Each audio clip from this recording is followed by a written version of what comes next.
ချိန်ခါအားလျော်စွာမိမိရဲ့ပျက်စီးဆုံးရှုံးမှုကိုလည်း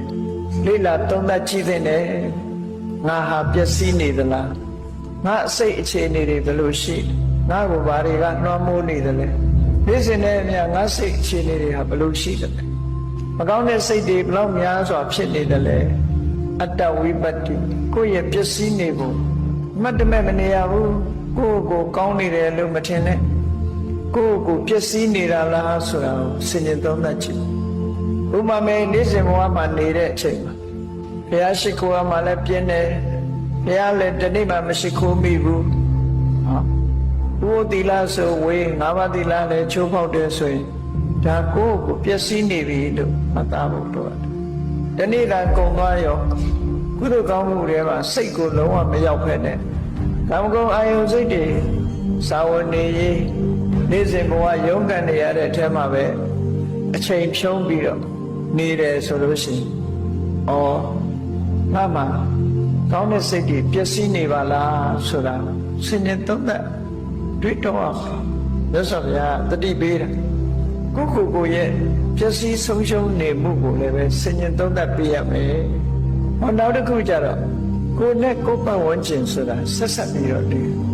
တခြားပုဂ္ဂိုလ်တွေကိုလည်းကြည့်လိုက်တခြားပုဂ္ဂိုလ်တွေရဲ့ကိုယ်နဲ့အနီးမှာပတ်ဝန်းကျင်မှာရှိတဲ့ပုဂ္ဂိုလ်တွေရဲ့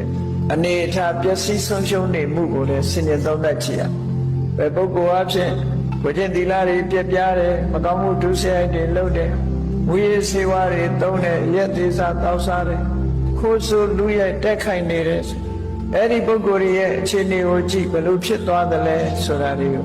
သူတစ်ပါးရဲ့ပျက်စီးဆုံးရှုံးမှုဆိုတာကိုလည်းစဉ်းကျင်သုံးသပ်ကြည့်ဖို့လိုအပ်တယ်မိမိရဲ့ပျက်စီးမှုကိုစဉ်းကျင်သုံးသပ်တယ်လို့တစ်ဖက်သားတွေရဲ့ပျက်စီးမှုတွေကိုလည်းစဉ်းကျင်သုံးသပ်ကြည့်ဖို့လိုအပ်တယ်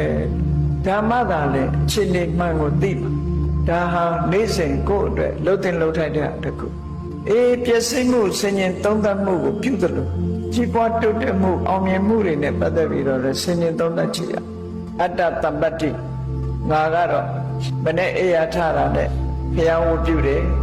နော်ပရိစိတ်တယ်ဘုရားကုံတော်တွေပွားများအားထုတ်တယ်ပရိမေတ္တာရွတ်တယ်ဘုရားဝေပန်းရည်ချမ်းနေတဲ့စီမီပန်းတို့ဖြင့်လူတော်ပူဇော်လှူဒန်းတယ်ငါးပါးသီလခံယူစောင့်တည်တယ်တနေ့တာလုံးကုံဆုံးတဲ့အချိန်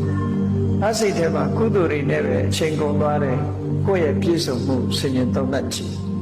အဲ့ဒါလိုပဲကိုယ့်ပတ်ဝန်းကျင်မှာရှိကြတဲ့ပုဂ္ဂိုလ်တွေဘယ်ပုဂ္ဂိုလ်အပြင်ဘုရားတရားမြဲတယ်ဘယ်လို